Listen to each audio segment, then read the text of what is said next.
आंखें नहीं हो तो चश्मा पहन ले, टोपी ओपी लगा ले, कान ढक ले, नाक तो सीधी दिखती है। अब वो नक कटे हो गए तो नाक कट गई तो जहां जाए वहीं पर लोग कहे अरे नक कटे अंकल आ रहे, नक कटे चाचा आ रहे, नक कटे ताऊ आ रहे। वो हो गया परेशान। उसने सोचा क्या करूं, तो उसने कहा नक कटे ना सुने, इसलिए उसने सोचा कोई बात नहीं, महात्मा बन जाता हूं, साधु बन जाऊंगा तो लोग नहीं चिढ़ाएंगे। तो अपने आप को नक्कटा नहीं कहलवाने के चक्कर में वो महात्मा बन गया। अब वो महात्मा बन गया तो लोगों ने तब भी पीछे नहीं छोड़ा, नक्कटे बाबा आ रहे, बड़ा परेशान। उसने अपने आप को संभालने के लिए युक्ति निकाली, लेकिन वो भी सफल नहीं। कभी कभी बात संभालो तो भी नहीं समझ, कभी कभी संकेत से समझ में जाती, कभी नहीं भी समझ। और महाराज हुआ यूं कि वो है भला ना कर लो, ये कर लो, वो कर लो, ये कथा है क्या? लेकिन अपने इंटरेस्ट ही वो सुनने के लिए अपन बैठे ही हैं। ऐसे कोई जादू बता दे महाराज आज रात को जाके करेंगे, कल सुबह रावण की लंका अपनी। यही समस्या। भक्ति ये नहीं कहती है वैष्णव। इसलिए मेरी प्रार्थना, नक्कटों की भीड़ में शामिल मत हो, संसार में ऐसे चलेगा। सावधान रहो, समझदार रहो। हाँ, इसलिए कोई ऐसे के साथ मत लग जाना कि नाक काट के भगवान दिखते हैं तुम कटा लाओ। गौरी शंकर भगवान की जय। एक वाक्य याद रखो, मेरा नाथ नहीं मेरा, मेरे साथ तू तो चावल चढ़ाने से लक्ष्मी की वृद्धि होती है। चावल अखंडित भक्ति से चढ़ावे, लक्षार्चन करे बिल्व का, ऐसा अद्भुत विधान कहा गया। अब और विशिष्ट विषय सुन लीजिए ध्यान से। जड़ बुद्धि की निवृत्ता के लिए शर्करा मिला हुआ दूध का अभिषेक भगवान शिव के शिवलिंग पे करना चाहिए। जड़ बुद्धि की निवृत्ति के लिए बालक को, बालिकाओं को पढ़ने में, विद्यार्थियों को दिक्कत हो रही हो, याद कम रह पाता, वो लर्न नहीं हो पाता, समझे हो? परंपरा और नियम से रहने वाले का लाभ होता है, भले ही दुनिया उसको कुछ भी कहे। उसका अभ्युदय संसार को भले ही दिखे ना दिखे, मेरे शब्द याद रखना।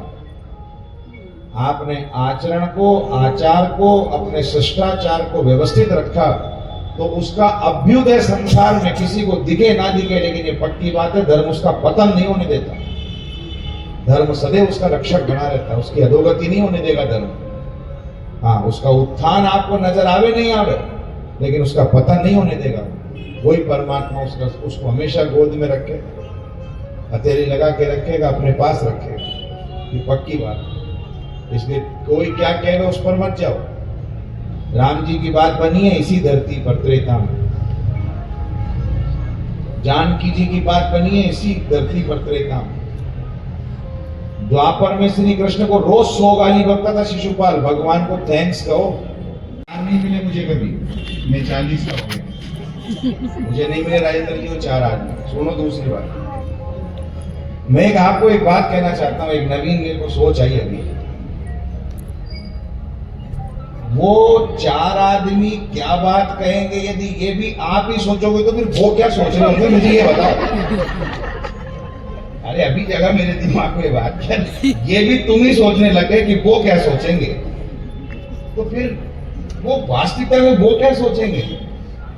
कुछ रीत जगत की ऐसी है, अरे सुबह की शाम हुई, तू कौन है, तेरा नाम है क्या, सीता भी या बदनाम, क्यों बेकार की बातों में भीग गए तेरे नैना, कुछ तो लोग कहेंगे, लोगों का काम है कहना।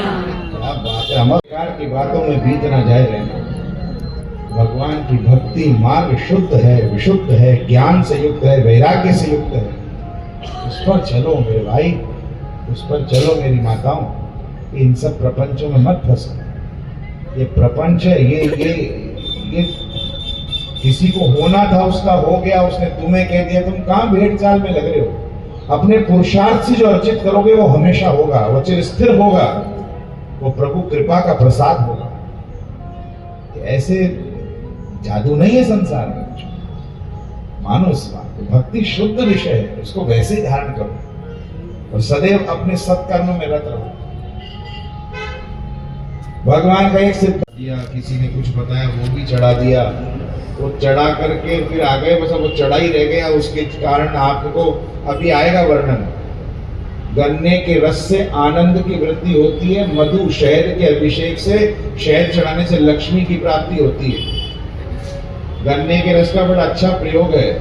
प्रदोष का समय हो, प्रदोष काल हो, प्रदोष का दिन हो, गन्ने का रस हो और प्रदोष काल में शिव जी के शिवलिंग पर गन्ने के रस का अभिषेक हो और फिर शिव के समीप में बैठ कर के ही पूजा के बाद में शिव तांडव स्तोत्र का पाठ हो तो तस्य स्थिरामृत गजेंद्र तुरंग युक्ताम लक्ष्मी सदैव सुमुखी प्रददाति शंभु। भगवान शंकर सदा सर्वदा के लिए अनुग्रह करके उसको लक्ष्मी प्रदान कर देते हैं, उसके जीवन का दरिद्र दूर हो जाता है। बिल्कुल सत्य, प्रयोग भी सत्य, जीवन में लोगों की उपलब्धि भी आई इस प्रयोग से, अच्छी बात है। लेकिन वैष्णवों, आप भी निर्णय करके बताना भाई, पीछे आवाज आ रही है ना, निर्णय करके बताना दोषी कौन, अपराधी किसका, मतलब पाप किसको लगेगा। एक राजा था, ब्राह्मणों का बड़ा भक्त था। प्रमोद जी रोज ब्राह्मणों को है ना भोज भंडारा कराते, 1000 ब्राह्मण रोज जी, बड़ा सेवा भावी राजा,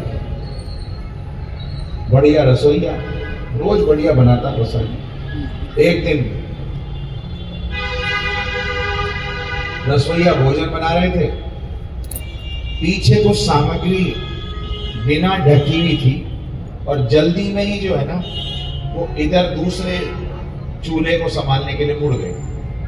ऊपर से एक चील जा रही थी, उसने शिकार किया था सांप का, सर्प का शिकार किया और वो चील जैसे उड़ती हुई जा रही थी तो वो चील के दिल लगाने को तुमसे इसने कही थी दिल लगाओ, दिल है ही भगवान के लिए, उसमें लगाओ।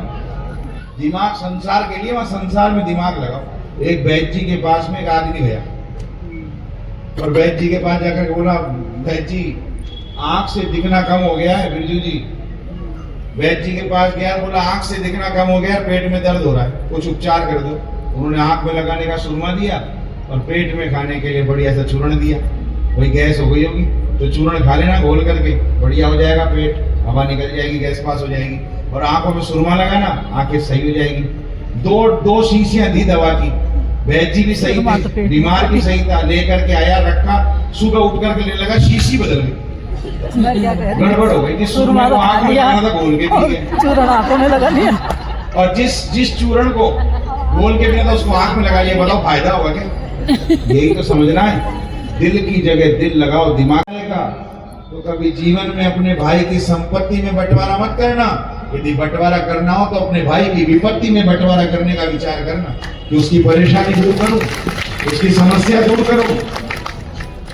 ये है भाई, ये थोड़ी ना है कि संपत्ति का बंटवारा करो। अरे बांटना ही है तो विपत्ति में बंटवारा मांगो कि भाई सुख तो देख तेरे मेरे बांटने का बटेगा, तेरी विपत्ति मुझे बता, तेरी तकलीफ मुझे बता, कुछ प्रयास करता हूं। यह है सच्चा भाई होना।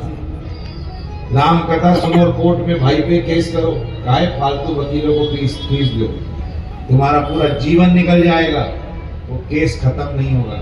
होने वाला होगा तो लोग नहीं होने देंगे। संसार ऐसा ही है। इसलिए राम भूतावन भूत भावन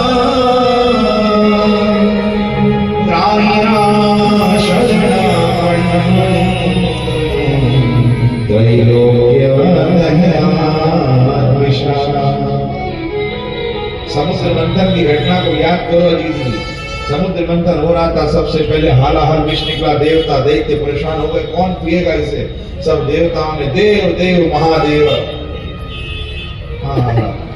जो अमृत पिए सो देवता, जो विष पिए सो, जो अमृत पिए सो देव, विष पिए सो महादेव। महाराज महादेव जी ने अमृत को त्यागा और विष को लिया, देवताओं की अभिलाषा को पूर्ण करने के लिए। हे भूत भावन औढ़ दानी, इस विष को पी जाओ। तो ततः करतली किया ज्ञान हालाहलम विषम